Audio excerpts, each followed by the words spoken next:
Welcome to Indo पाक border.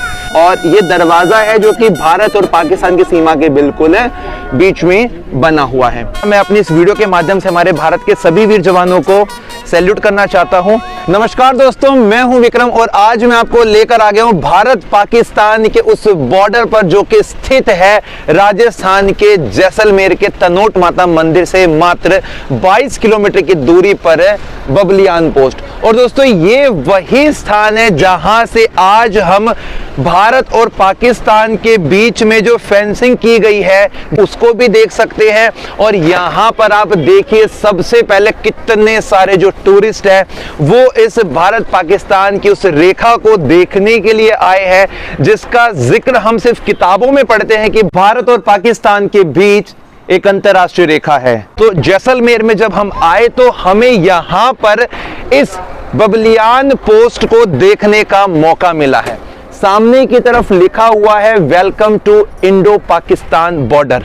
और इस बॉर्डर के अंदर जाने से पहले मैं आपको बाहरी जो नज़ारा है वो भी दिखा देता हूं और आपको समझा देता हूं कि किस वाले हिस्से से भारत नजदीक पड़ेगा तो किस वाले हिस्से से पाकिस्तान नजदीक पड़ेगा। तो अभी हम चलते हैं दोस्तों थोड़ा आगे की तरफ और यहां की कुछ चीजों को ग्रैब करते हैं, अपनी इस वीडियो में कैप्चर करते हैं।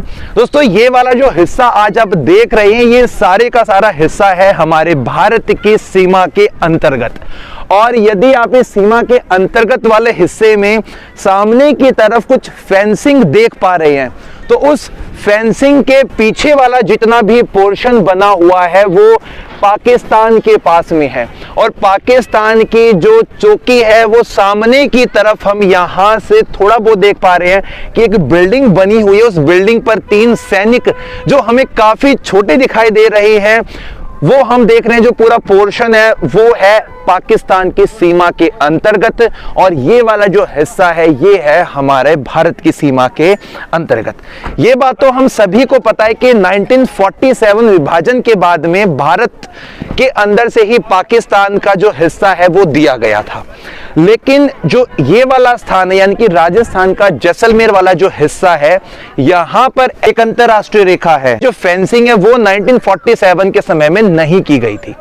यानी कि इस गांव के और उस तरफ के जितने भी लोग थे उनमें आपसी संबंध अच्छे थे। लोग एक दूसरे गांव में शादियां किया करते थे। यहाँ के लोग उनके समारोह में और वहां के लोग यहाँ के समारोह में शामिल हुआ करते थे।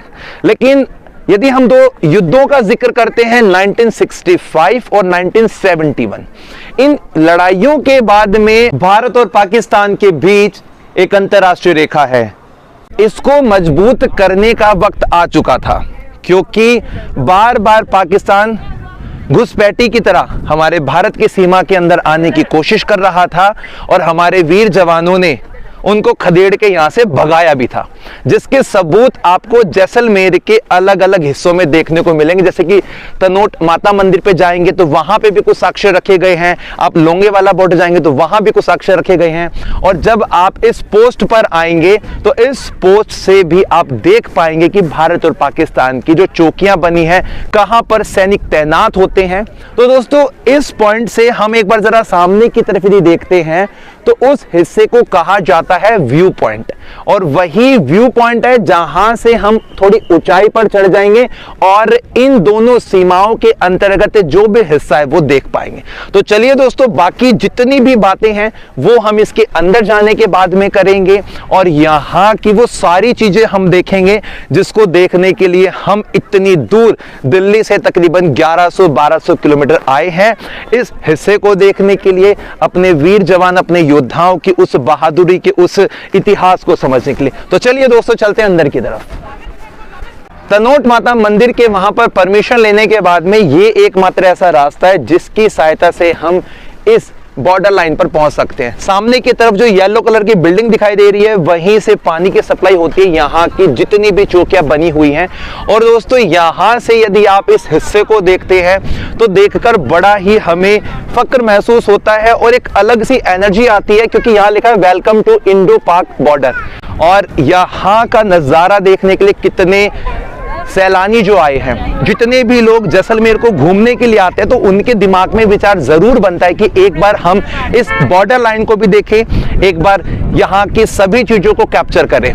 तो अब चलते हैं अंदर की तरफ और यहाँ से कुछ चीजों को हम कैप्चर करते हैं। यहाँ पे लिखा हुआ है प्रहारी पोस्ट, जो हमारे वीर जवान यहाँ पे तैनात रहते हैं। अब थोड़ा आगे की तरफ चलते हैं। ये बच्चों का खेलने का एक छोटा सा पार्क बनाया गया है। और अब हम जा रहे हैं यहाँ के डायरेक्ट वॉच टावर पॉइंट पर। दोस्तों सामने की तरफ जो आप हमारी भारतीय सेना की वर्दी जैसे कलर की एक बिल्डिंग देख रहे हैं छोटी सी, वहां पे हमारे सैनिक तैनात होते हैं और वो 24 घंटे निगरानी करते हैं कि जो दुश्मन है वो यहाँ पर कुछ घुसपैठी जैसे काम ना करे। इसीलिए उस वाले हिस्से में एक पाथ बनाया गया, एक रास्ता बनाया गया है जो जितनी भी यहाँ की चेक पोस्ट है उनको डायरेक्ट कनेक्ट भी करता है। और रात के समय में यहाँ पर वो सुरक्षा का जो पूरा ध्यान है वो रखते हैं, ताकि पाकिस्तान की तरफ से अगर कोई भी हलचल होती है तो वो हलचल इनको पता लग सके। और ये पूरा जो हिस्सा है ये इस रेगिस्तानी मरुस्थल की जमीन पर बना हुआ है। यदि आप बहुत दूर तक भी देखेंगे दोस्तों तो आपको ना इंसान दिखेगा पीछे वाले हिस्से में, ना इंसान की जात। जानवर भी यहाँ पे सिर्फ कौन से देखने को मिलते हैं, बकरी हो गया, भेड़ हो गया, कुछ खच्चर हो गए।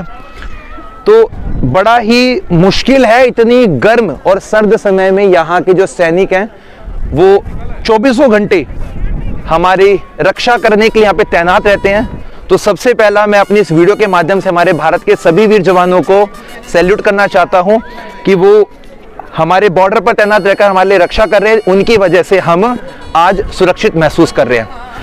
यहाँ पर ये आप देखते तो परेड ग्राउंड है। इस ग्राउंड में चेयर लगाई गई हैं। जब कभी भी यहाँ पे परेड का जो वो महोत्सव मनाया जाता है तो लोग यहाँ बैठकर उसका आनंद लेते हैं। इसके बाद में यदि आप इस वाले हिस्से को देखते हैं तो यहाँ पे लिखा हुआ वेपन डिस्प्ले एरिया। और सबसे जो यहाँ का मेन अट्रैक्शन का पॉइंट है वो है दोस्तों सामने वाला। तो यहाँ के सब चीजें हम कैप्चर करते करते उस पॉइंट तक पहुंच रहे हैं। और आप देख सकते हैं कि कितने सारे जो लोग हैं वो अभी भी ऊपर की तरफ ही है और वहां से जो भी नजारा वो ले रहे हैं उस नजारे को हम देखेंगे अब सीधा वहां जाकर। आइए।